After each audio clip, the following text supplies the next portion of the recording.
Se lancer dans la vie à deux et se promettre de s'aimer pour toujours est un défi complètement fou. Comment trouver l'équilibre entre notre épanouissement personnel, celui de notre couple et celui de notre famille? Comment cultiver une vie amoureuse rayonnante jour après jour?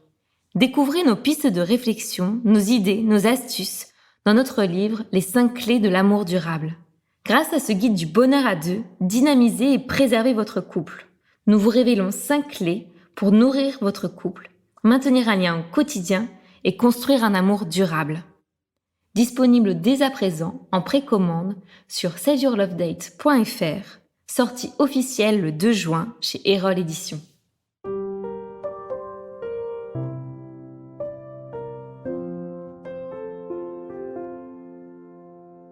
Bienvenue au cœur du couple, le podcast qui se met au service de votre couple.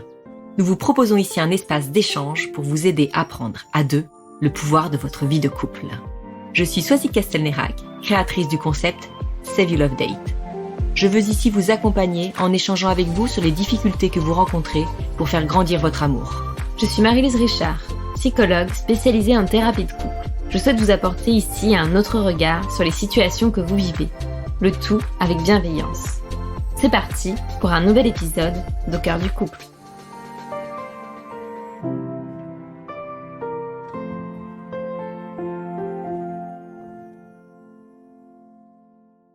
Bienvenue sur un nouvel épisode d'Au cœur du couple.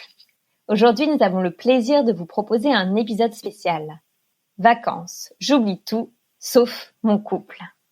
Parce que nous les avons rêvés, idéalisés, fantasmés toute l'année, il serait impensable aujourd'hui de passer à côté de nos vacances d'été, et notamment pour notre couple.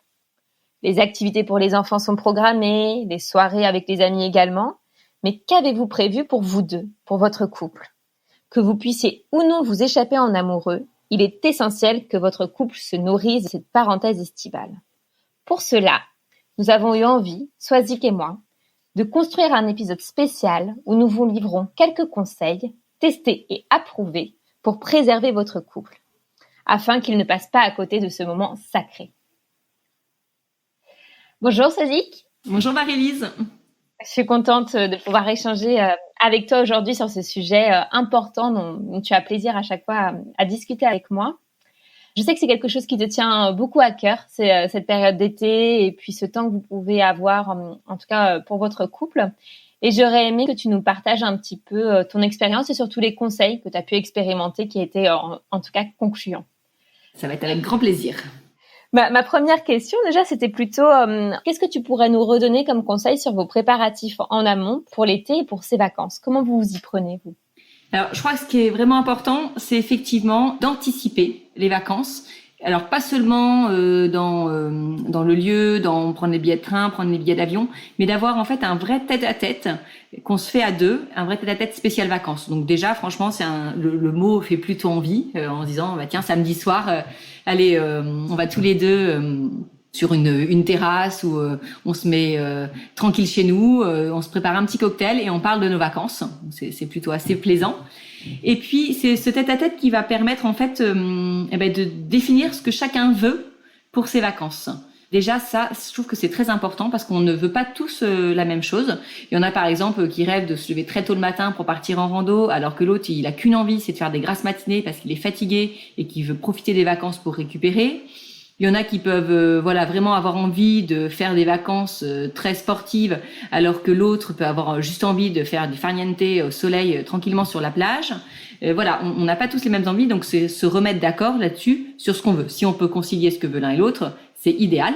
On va essayer bien sûr de faire en sorte que chacun y trouve son compte parce que chacun a mérité vraiment ses vacances et chacun en a besoin. Mais voilà, au moins pouvoir se le dire. Ça, c'est un premier point. Ensuite, ce tête-à-tête peut permettre aussi de définir la façon dont on va organiser en fait le temps. Si on a par exemple 2 ou 3 semaines, quel temps est-ce qu'on prend? Est-ce qu'on se réserve des jours tous les deux? Et comment on fait pour ça? Comment est-ce qu'on s'organise si jamais on a des enfants et on doit les laisser? Quel temps on veut consacrer à la famille et à la belle famille? Quel temps on veut consacrer aux amis? Est-ce qu'on veut en recevoir chez nous? Est-ce que c'est nous qui allons chez eux? Enfin voilà, se dire parce qu'il y a des années où on a eu une année plus difficile peut-être, on peut se dire moi écoute cette année recevoir des amis je m'en sens pas le courage, donc voilà, je préfère pas. Ou alors aller dans la belle famille, bah écoute, franchement, on y va tous les ans et cette année, je pense qu'on peut s'en passer. On a davantage besoin de passer du temps nous en famille ou nous en couple, plus qu'avec tes parents, tes frères et sœurs. Ben voilà, il faut savoir se dire les choses. Tout peut être entendu, mais le tout c'est de savoir l'exprimer avec bienveillance, évidemment. Donc c'est vraiment important, voilà, de s'arrêter, de faire le point sur qu'est-ce qu'on fait de nos vacances et notamment de nos vacances d'été qui sont quand même, dans notre imaginaire, et tu le disais très bien en intro, dans notre imaginaire et dans toute l'année, quelque chose qui nous tient en fait et qu'on attend. Donc voilà, se donner des moyens de ne pas passer à côté. Et ça, je pense que c'est vraiment quelque chose à anticiper qui est très important. Je trouve ça très chouette là ce que tu as pu dire. Ça fait un peu ce rendez-vous en tête à tête. Bon, ça fait très chill, hein, mais je me dis aussi c'est comme des préliminaires de vacances aussi. Où déjà, on en parlera sûrement après, mais où il y a déjà une démarche de séduction qui se met en place sur comment on peut l'imaginer. C'est une super idée, en tout cas, de prendre un vrai temps à deux pour les préparer et pas juste en dînant le soir ou en préparant, enfin quelque chose vraiment de posé. Ouais, de mettre vraiment un thème et comme tu dis, en plus c'est alors ça c'est valable pour à chaque fois qu'on va organiser des vacances dans l'année, mais le fait d'anticiper, ça permet après de se projeter et ça veut dire qu'en fait le temps de vacances il est déjà bénéfique avant même d'être là et donc il va être bénéfique avant, pendant qu'on va le vivre et évidemment on sait qu'un temps de vacances c'est bénéfique aussi après si on a passé des belles vacances, toute l'énergie qu'on aura reçue, toutes les belles choses qu'on aura vécues, tous les souvenirs qu'on aura vont nous porter dans les semaines et dans les mois à venir. Donc effectivement voilà c'est tout l'intérêt d'en parler avant, c'est déjà d'avoir cette excitation qui monte à l'approche des vacances et de ce qu'on a prévu. Je retiens bien exprimer les envies et les besoins de chacun. Et ce que j'ai trouvé important qu'on ne dit pas assez souvent, je trouve parfois j'ai des retours même de mes patients ou de mes amis, où ils osent pas aussi, ce que tu as pu bien souligner, qu'on parle pas souvent, de est-ce qu'on voit la famille ou non, s'autoriser à dire en fait on n'a pas envie de voir de famille cette année. Et c'est vrai que je vois beaucoup de personnes dans mon entourage où il y a une espèce de contrainte et où le conjoint ou la conjointe n'ose pas dire à l'autre non cette année j'ai pas envie de voir tes parents ou le cousin ou la cousine. Et je trouve ça chouette de pouvoir se dire qu'on peut s'autoriser aussi en amont à exprimer ça. C'est hyper fructueux, j'aime. Je suis très très heureuse d'échanger avec toi. Je me posais la question aussi par rapport au budget. Est-ce que c'est quelque chose que tu conseilles de parler en amont ou est-ce que c'est free, une fois sur place on voit? Qu'est-ce que tu préconises toi? Ouais, vraiment, ça c'est pareil. On le met à l'ordre du jour de ces tête-à-tête spéciales vacances, c'est le budget. Parce que c'est vraiment quelque chose qui peut venir pourrir nos vacances si on s'est pas mis d'accord avant. S'il y en a un dans le couple qui est plus regardant sur les dépenses, l'autre qui est plus dépensier. Voilà, se dire qu'est-ce qu'on veut mettre comme budget. Alors déjà pour par exemple le trajet, pour la location, pour l'hôtel, pour le camping.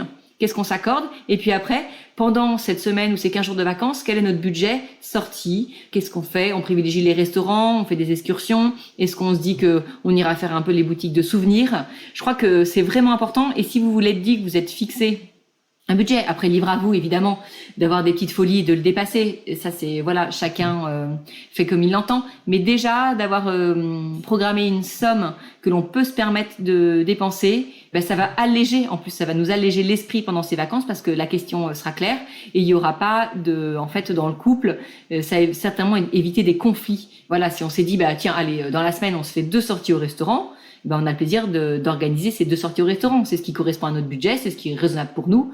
Et voilà, on parle là-dessus. On se fera plaisir sur ces 2 sorties au restaurant. Mais si y en a un d'eux qui dit tous les soirs qu'il veut y aller, dire tu sais, on s'était dit dans le budget. Ça permet de se mettre d'accord sur quelque chose qui peut vraiment venir être une bête noire dans des vacances, je pense. Et je vois pour certains, ne serait-ce que même organiser les vacances, ça peut être une contrainte ou une corvée. Qu'est-ce que tu aurais envie de dire à ces personnes-là ou qu'est-ce que tu les inviterais à faire ou à mettre en place pour que justement même la préparation soit peut-être un moment fructueux et pas fait de lourdeur en tout cas? Oui, ça, tu as tout à fait raison de le soulever. Effectivement, on a tous des talents différents et on a tous des envies par rapport à ces vacances dans l'organisation elle-même des vacances. Donc, il y en a un qui peut vraiment aimer tracer le parcours, se dire on va s'arrêter là, chercher les locations, chercher la maison dans laquelle on va être bien. Il y en a qui aiment faire ça, regarder sur les sites, téléphoner, prendre des renseignements, alors que voilà, il y en a d'autres pour qui c'est pesant. Alors que par exemple, l'autre, ça peut être son talent par exemple, ça peut être de regarder les balades à faire. On s'est dit qu'on irait dans tel lieu, ce qu'il aime, c'est de voir tel rando est sympa, il faut passer à tel endroit, il y a ça à pas manquer. Donc c'est de se dire aussi, qu'est-ce que dans la préparation des vacances, qu'est-ce qu'on fait comme partage des tâches, qu'est-ce qu'on aime faire, qu'est-ce qu'on n'aime pas faire, qu'est-ce qu'on fait bien, qu'est-ce qu'on fait moins bien. Voilà, on met vraiment son talent et ses compétences au service de nos vacances. Mais là encore, se le dire, je trouve que c'est essentiel. Et vous allez peut-être vous apercevoir d'ailleurs en ayant cette conversation que finalement, lui, votre homme, ça fait 5 ans qu'il fait toutes les réservations de maisons ou d'hôtels et qu'en fait, ça le gonfle, il aime pas ça. Il prend sur lui, il le fait, mais il aime pas ça. Alors que vous, ça vous poserait pas de problème. Mais comme vous aviez l'impression qu'il prenait ça en main, vous le laissiez faire. Donc c'est vraiment dommage. Et donc voilà, je pense qu'il y a moyen d'être surpris dans cette conversation. Mais voilà, chacun fait en fonction de ses talents. Puis s'il y a quelque chose que personne ne veut faire, on se met d'accord. Et puis on essaye de faire équipe autour de quelque chose qui peut être plus pénible à organiser. On fait équipe, on se dit allez, voilà. Ok. Donc pendant ce dîner en tête-à-tête en amont, on a parlé des envies, des besoins. On évoque le budget et on évoque aussi tout simplement l'organisation. Qu'est-ce que tu te sens plus le faire? Et on s'appuie vraiment sur les ressources de chacun dans le couple. Ce qui permet que les préparatifs soient aussi agréables et confortables. Et moi, j'avais une question plus concrète là quand je vois aussi avec vos 4 enfants. Moi, j'admire avec ma seule petite fille. Là. C'est comment vous séquencez votre temps en fait pour avoir du temps pour vous, à la fois pour vous deux, pour vous personnellement et puis peut-être pour la famille. Comment vous vous organisez concrètement durant vos vacances et quels conseils tu auras à donner qui a pu fonctionner en tout cas chez vous? Alors, je crois que vraiment, le premier conseil que je pourrais donner, c'est de dire aux enfants dès le départ, alors pas une semaine avant parce qu'ils ont le temps d'oublier, mais au moment où vous rentrez dans la voiture, sur la route, ou au moment où vous arrivez sur votre lieu de vacances, c'est leur dire que les vacances, c'est pour tout le monde. Eux, ils les attendent aussi avec impatience. Il y a toujours une petite excitation, surtout que, le fait de changer de lieu parfois, d'aller chez des amis, d'aller dans la famille, c'est très excitant pour eux. Mais c'est de leur rappeler que chacun a le droit à son temps de vacances. Et ça, les enfants, même dès tout petits, ils le comprennent très bien. Donc, qu'est-ce que ça signifie? Ça signifie qu'il va y avoir du temps avec eux, du temps qu'on va partager en famille, du temps où on va être disponible même en tête-à-tête avec un seul de nos enfants, mais qu'il y aura aussi du temps dont on aura besoin personnellement et dont, en tant que couple, on aura besoin aussi. Et dans ces moments-là, on leur demande de se faire plus discret, de savoir s'occuper tout seul. Ça, je crois que c'est vraiment important. Pas hésiter à moi je sais c'est ce qu'on faisait quand au bout de 3-4 jours le concept était un peu oublié, on leur redisait, on leur posait la question les vacances c'est pour, et ils répondaient tout le monde, donc ça leur remettait en tête, et c'est vrai que ça a toujours bien fonctionné, et vraiment même quand ils étaient petits, c'est un peu comme le concept du temps des parents. Là c'est le temps des vacances, et les vacances c'est pour tout le monde. Et nous maintenant ils sont plus âgés, ils ont entre 8 et 14 ans, mais on a toujours la même phrase en partant et en arrivant, en leur disant les vacances c'est pour tout le monde. Et voilà, je pense que c'est important de leur apprendre ça. Et eux, ça ne les vexe pas. Ils ne trouvent pas ça égoïste, ils n'en sont pas attristés. Ils le comprennent bien et le vivent d'autant mieux si on leur a expliqué un peu le concept. Donc ça, je pense que c'est vraiment un conseil de base. Et après, tu me demandais sur l'organisation du temps. Alors, c'est vrai que le temps pour nous, on a tendance à le prendre dans le sport. On court, en fait. Donc, ce qui nous permet d'avoir un temps en solo qui nous fait du bien. Donc ça, on a tendance à le faire plutôt assez tôt le matin. Et puis après la journée, on est plus en mode effectivement mode famille, à faire des choses en famille, de partager le déjeuner, ce qu'on fait très peu en fait dans le quotidien puisque on travaille et eux ils sont à l'école. Donc c'est pour nous c'est vraiment les déjeuners, c'est vraiment des moments privilégiés de nos vacances. Et par contre, une fois qu'arrive la soirée, là ils le savent, ils vont dîner seuls, donc on pourrait être autour de la table avec eux éventuellement, mais ils savent que ça on sera pas avec eux parce que nous soit on dîne tous les deux, soit on dîne avec des amis, soit on sort. Et puis quand ils étaient petits, c'est vrai que pour l'heure du coucher, ça restait la même heure du coucher, parce que en fait on disait que ils avaient déjà eu une bonne journée, c'était pas la peine d'en ajouter. Nous on croit que ça leur fait plaisir, mais bien souvent eux ils sont beaucoup moins patients, ils sont plus énervés, et en fait le lendemain ils s'en souviennent même pas. Donc c'est pas la peine entre guillemets d'allonger leur journée avec ça. Donc nous on les couchait à la même heure. Maintenant qu'ils sont plus grands, Évidemment, ils peuvent se coucher plus tard, mais par contre, ils savent qu'ils se débrouillent pour leur soirée. Donc voilà, ils nous demandent s'ils peuvent regarder un film où ils jouent dans leur chambre, ils jouent dans le jardin, mais voilà, c'est pas un temps où on va être là à traîner autour de nous. On peut de temps en temps évidemment organiser une soirée en famille, une sortie, mais voilà, dans le quotidien, c'est un temps qu'on va garder pour nous la soirée. Et ça, ils le savent, donc ça fonctionne très bien. Puis ils sont très contents aussi d'avoir du temps rien que pour eux, entre enfants ou voilà, avec des amis, avec les cousins. Voilà, ça c'est un peu la façon dont nous on s'organise pour nos vacances. Et tu as pu parler là justement, parfois aussi le soir on pouvait sortir à l'extérieur. Comment vous vous y preniez? Vous preniez une babysitter? Vous faisiez comment? Parce que là bon, ils sont grands, je pense qu'ils n'ont pas besoin forcément de babysit, mais comment vous vous êtes organisé quand tu étais plus jeune? Ce qu'on a fait pas très tôt, enfin une fois qu'on a eu notre 3e, on a pris une jeune fille au pair, juste un mois l'été. Et c'est vrai qu'à partir du moment où on l'a fait un été, on s'est dit avec mon mari, plus jamais de vacances d'été sans jeune fille au pair. Alors ça peut paraître très prétentieux de dire ça, mais c'est vrai que ça nous sauvait quand les enfants étaient petits. On peut avoir tendance à dire oh là là, mais ça c'est un vrai budget, ça coûte très cher. C'est pas vrai. Une jeune fille au pair, à partir du moment où déjà bon bah vous la logez, vous la nourrissez, voilà, vous lui versez une indemnité mais qui est pas élevée. Et puis après c'est un choix à faire. Alors voilà, on faisait des restos beaucoup plus simples. On n'allait pas faire une excursion au zoo ou au parc aquatique du coin. On privilégiait plutôt la balade, mais par contre, voilà, on se donnait un budget pour la jeune fille au pair et on l'a refait après chaque année, en prenant d'ailleurs pas forcément une jeune fille étrangère, mais ça pouvait être les jeunes filles, même jeunes, 15-16 ans, et du coup c'est vrai qu'elles demandent à être moins rémunérées, donc ça passe plus dans le budget.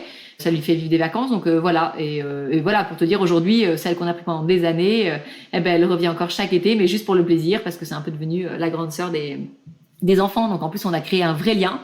Et voilà, je pense que c'est un choix à faire dès le départ, mais vraiment, c'est une liberté acquise au niveau notamment de la charge mentale pour s'occuper des enfants, et puis une liberté aussi de pouvoir se dire ben voilà, j'ai pas de baby-sit à booker ce soir parce qu'elle est là, on peut aller à la plage à l'heure qu'on veut parce qu'elle reste pour les siestes, voilà. Bon, évidemment, on la fait pas travailler 24/24, hein, c'est un rythme à prendre et à se mettre d'accord avec elle, mais je crois que c'est une vraie solution à étudier, en tout cas si voilà, vous avez des enfants en bas âge.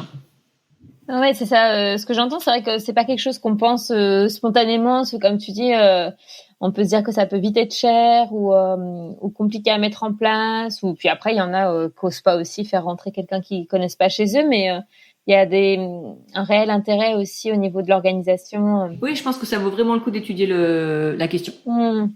Oh, après, du coup, on a pu parler du budget et se dire peut-être qu'on favorise la liberté, en tout cas, d'action et de mouvement pour peut-être des sorties moins coûteuses. En tout cas, c'est un choix qui peut être réfléchi, ouais.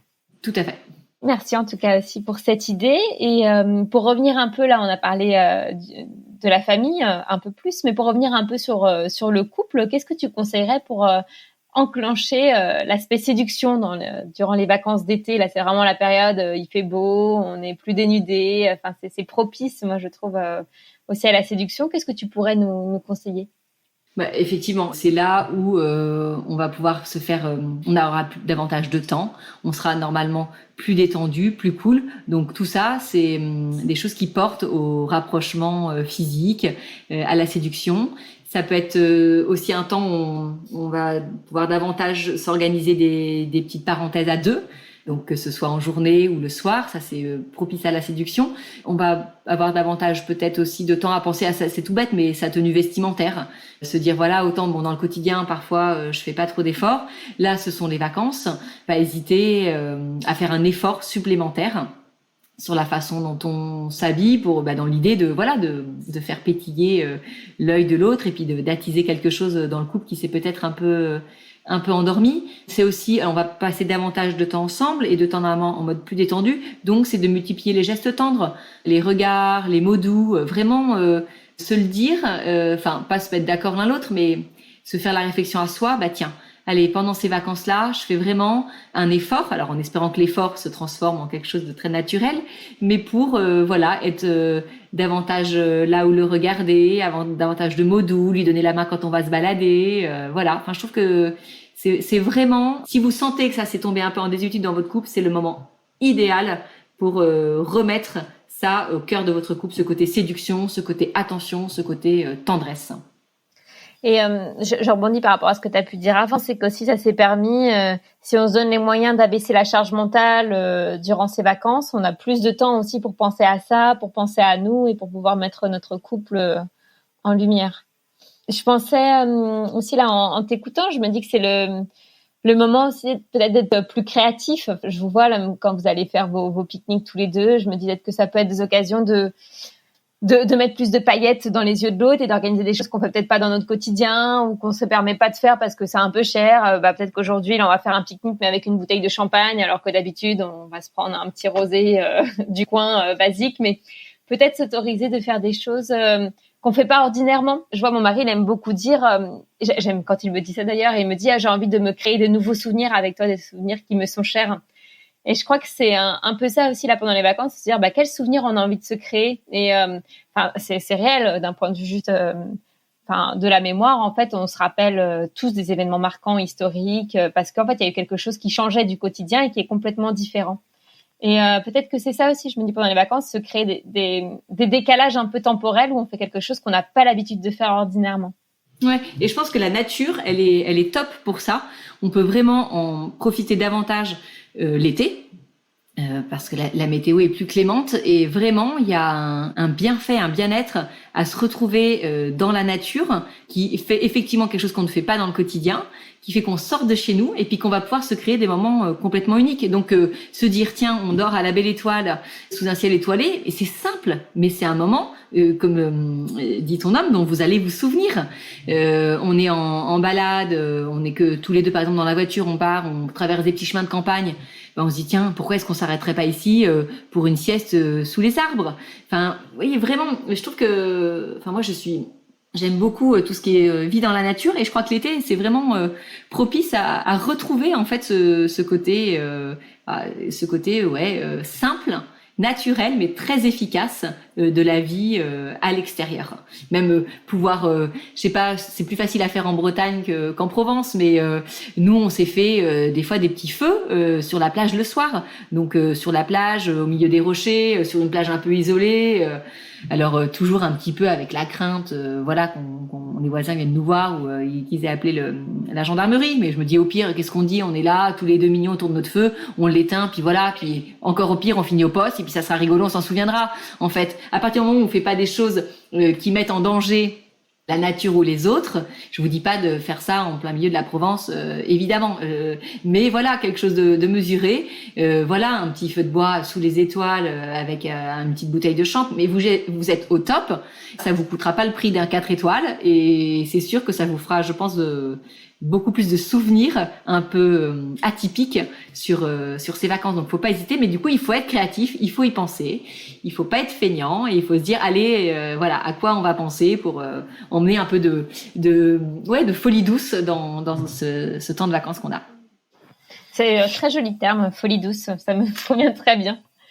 Je reviens un peu avec le quotidien, mais je pense que ça parle beaucoup aussi à toutes les femmes et tous les hommes qui nous écoutent. Moi, je me questionne, c'est toujours un peu la crainte aussi, surtout si on est nombreux en vacances ou s'il y a beaucoup d'enfants, c'est la logistique au quotidien. Qu'est-ce que tu pourrais nous conseiller pour que justement ça vienne pas un peu déborder tout ça? Et moi, c'est toujours un peu ma crainte de me dire, j'ai pas envie de passer des heures à faire la vaisselle ou à préparer le repas. Comment vous abordez ça justement? Alors, là encore, c'est de se dire comment est-ce qu'on partage les tâches du quotidien. Moi, je sais que, par exemple, ce qui me pèse dans le quotidien, c'est la préparation des repas. Mon homme, c'est vrai qu'il a moins la possibilité de le faire dans le quotidien, mais il aime ça. Donc, on sait que pendant les vacances, c'est lui qui va cuisiner. C'est pas pour ça que j'irai pas faire le marché, parce que j'aime faire le marché, donc je vais aller faire le marché. Mais par contre, c'est lui qui va cuisiner. Se dire, par exemple, il va falloir, même pendant les vacances, gérer le linge et aussi passer l'aspirateur. On se dit tiens, toi, moi si tu veux toutes les vacances je m'occupe du linge, ça me gêne pas. Si ça te va, toi tu t'occupes de passer l'aspirateur et de tenir la maison propre. Franchement, ça peut paraître complètement basique et bête à se dire, mais ça va avoir de l'effet parce que si moi je me suis occupée des repas, du ménage, du linge, toutes les vacances, alors que monsieur lui était tranquille dans son transat parce que il en avait plus besoin que moi.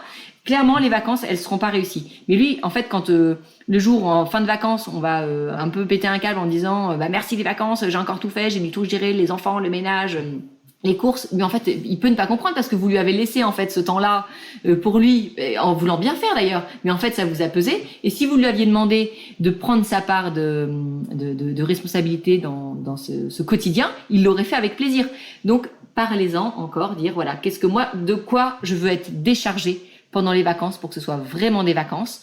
Où est-ce qu'on fait équipe sur quelque chose qui nous enquiquine? Par exemple, franchement, les courses dans la grande surface du coin le 1er août, c'est juste pas possible. Ok, de toute façon, mais il faut qu'on les fasse. Donc voilà, comment est-ce qu'on s'organise? Est-ce qu'on y va à 2? Du coup, on essaie d'en faire un bon moment. Voilà, il y a plein de petites choses à mettre en place. Mais là encore, ce qui va faire toute la différence, c'est la façon dont vous allez en parler, communiquer dessus et vous dire les choses. Ce que j'entends aussi dans ta réponse, c'est notre temps est disponible différemment.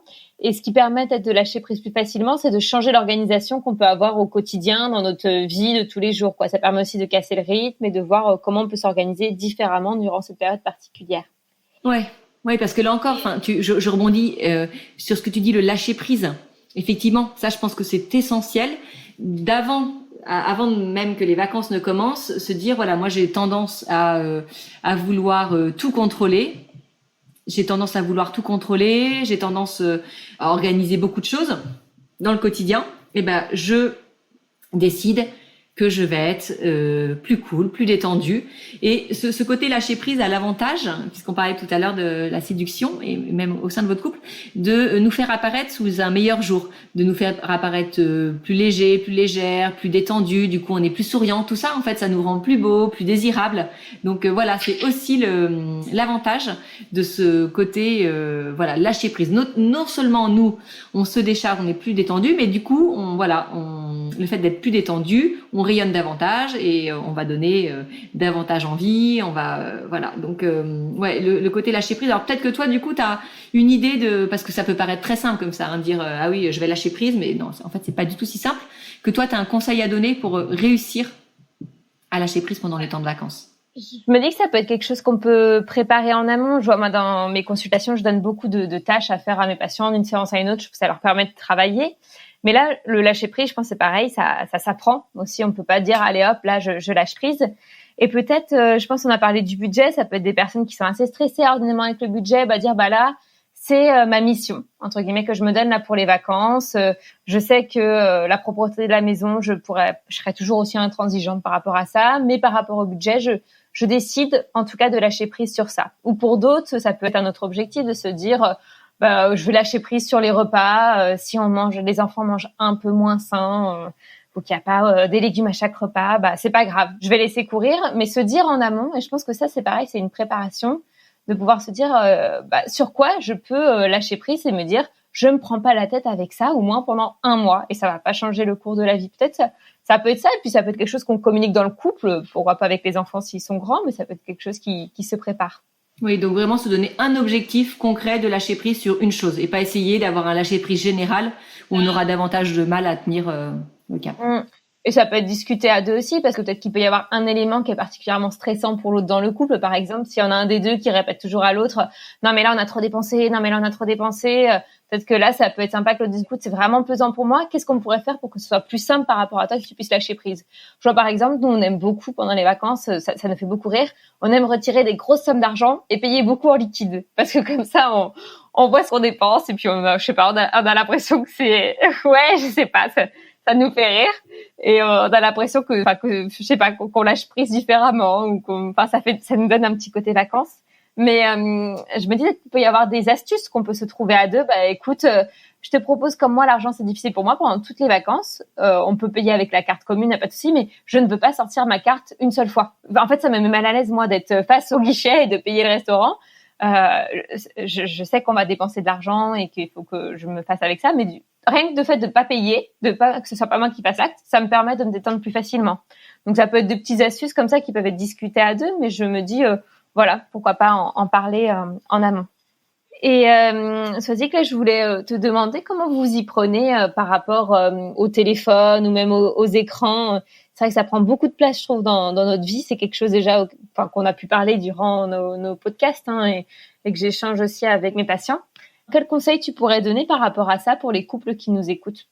Alors là, je pense qu'on n'est pas forcément un modèle et je me priverais bien de dire que on en est un. Mais effectivement, c'est quelque chose qu'on voit beaucoup et qui est beaucoup conseillé, c'est la détox digitale pendant les vacances. Alors au moins pendant tout ce qui est le temps à deux et puis le temps en famille, si on a besoin quand même de ce moment-là pour faire un point sur ses mails, pour faire 2-3 publications Insta ou Facebook parce que voilà, il faut maintenir toujours le lien avec sa communauté. C'est de se dire à quel moment de la journée je me le permets et je vois aussi avec l'autre à quel moment est-ce que ça ne va pas le déranger. Mais en tout cas, essayer de l'avoir en tête, se dire dès le départ, je vais essayer de faire un effort sur ce sujet, pas se mettre la barre trop haute en disant allez pendant un mois je n'y touche pas. Si vous y arrivez, tant mieux. Mais si vous êtes sûr que c'est voie à l'échec, c'est pas la peine de se mettre trop la pression, mais de se donner des petits objectifs pour être sûr de les réussir. Mais c'est vrai que c'est quelque chose qui peut venir gâcher un moment à deux, clairement. Si l'un ou l'autre ou les deux sont tout le temps sur leur téléphone, vous le verrez certainement en allant au restaurant cet été. Il y a des couples, ils sont tous les deux tout le temps sur leur téléphone. Ils ne parlent plus et ça vient combler vraiment une conversation qu'ils ne peuvent pas avoir. Donc partez plutôt avec vos carnets Save You Love Date au restaurant qu'avec vos téléphones, ça c'est sûr. Je demande toujours la petite photo sympa, mais après je dis une fois que vous avez pris la photo du rendez-vous, vous mettez vos téléphones de côté et puis vous connectez l'un à l'autre. Mais voilà, donner des objectifs, je pense, assez simples, mais qui auront quand même un impact. Effectivement, et je trouve ce qui est intéressant ce que tu dis, nous on regarde beaucoup là les couples à chaque fois avec leur téléphone et c'est très clair, souvent c'est pour remplir le vide en fait parce qu'on sait plus comment faire pour se parler et en même temps si on se laisse pas l'occasion d'être face à ce vide qui peut être peut-être dérangeant dans un premier temps, on n'arrivera pas à passer une autre étape où on pourra de nouveau se rencontrer et échanger l'un avec l'autre. Effectivement, et c'est exactement ce que j'aurais pu dire aussi, c'est y aller de façon progressive. On peut pas changer radicalement là, mais peut-être se donner des petits objectifs. C'est quelque chose à demander, c'est s'il vous plaît, ne soyez pas de ces couples qui vont au restaurant et qui sont l'un et l'autre sur leur téléphone. Pour moi, c'est la fin du couple, la fin des sorties. Donc ne soyez pas de ceux-là. Vous pouvez regarder quelque chose en commun sur le téléphone parce que vous organisez quelque chose, parce que vous avez une info à donner, parce que vous avez vu quelque chose de drôle à montrer. C'est partagé en commun. Mais chacun, sans échanger un mot, je trouve ça vraiment terrible. Donc on peut se dire, allez, on ne fera pas partie de ces couples-là. Merci en tout cas pour tous tes conseils et puis ton expérience que je trouve très riche. Est-ce que tu as quelque chose à redonner aux personnes qui nous écoutent, ton mot de la fin en tout cas? Mon mot de la fin, ça sera effectivement, nous on est là, on donne des conseils, on fait ce podcast, on peut donner des idées, mais en fait, les écouter, c'est très bien, mais ce qui va vraiment changer les choses et ce qui fera que vos vacances seront un succès pour vous, pour votre couple et votre famille, c'est votre volonté mutuelle d'en faire une vraie parenthèse dans votre quotidien. Donc là encore, c'est écoutez, nourrissez-vous, mais après, agissez derrière, prenez des décisions, posez des actes, et c'est ça qui fera vraiment la différence. Merci beaucoup, Sazik. Là, je vais vous redonner un petit peu. Tu avais ouvert une boîte à suggestions, des conseils des personnes de ta communauté. Je me dis, on peut aussi se nourrir de cette communauté et on la remercie pour ses conseils. On avait eu l'idée d'une balade à deux, au moins 15 minutes tous les jours, que c'était indispensable, en tout cas pour ce couple. Connaître tes priorités, savoir les besoins de chacun. Ça, on a pu l'aborder. La sieste câlin après le café, voire la sieste crapuleuse pendant que les enfants dorment. Du temps en famille restreinte, ça aussi tu as pu le dire. Peut-être pouvoir passer des moments intimes avec certains enfants et puis des moments aussi à deux. Parler avant le départ, des attentes respectives, on a pu l'énoncer. Se coucher en même temps le soir, ça on n'a pas parlé, mais c'est vrai que... Ouais, c'est une très bonne idée. Ouais, je trouve ça très chouette comme idée, parce que c'est pas quelque chose qu'on peut toujours vivre au quotidien. Et là encore, se coucher sans ses écrans. Aussi. Qui peut faire une vraie différence. Effectivement. Prendre le temps de faire des activités qui nous plaisent chacun. Donc, ça revient avec l'idée de passer aussi du temps à deux. Parler de ses attentes pour ne pas être frustré au jour J, en tout cas. Prendre du temps pour soi. Oser en prendre pour soi, pour deux. Une sieste à deux qui revient aussi plusieurs fois. Et un autre élément qui était pas mal aussi que tu as pu énoncer et que je trouve très chouette, que j'adore aussi, c'est se lever tôt pour en profiter à deux le matin au calme avec un vrai petit déjeuner à deux avant la tempête et le réveil des autres enfants. Mais toi, tu as pu dire que vous faisiez du sport, mais c'est vrai qu'un petit déj sympa en amoureux, c'est vraiment chouette aussi. Ouais, ça permet d'attaquer bien la journée, effectivement. Très bonne idée. Merci beaucoup. En tout cas, c'est un réel plaisir d'échanger avec toi, Swazik. J'espère que les conseils qu'on a pu échanger et le retour de la communauté, ça pourra servir à d'autres. C'est vraiment l'objectif de ce podcast, c'est que ça puisse être utile au plus grand nombre. Et puis, on se retrouve la prochaine fois pour un autre épisode ensemble. Avec plaisir. Et du coup, on peut souhaiter un bel été à tout le monde et surtout des belles vacances.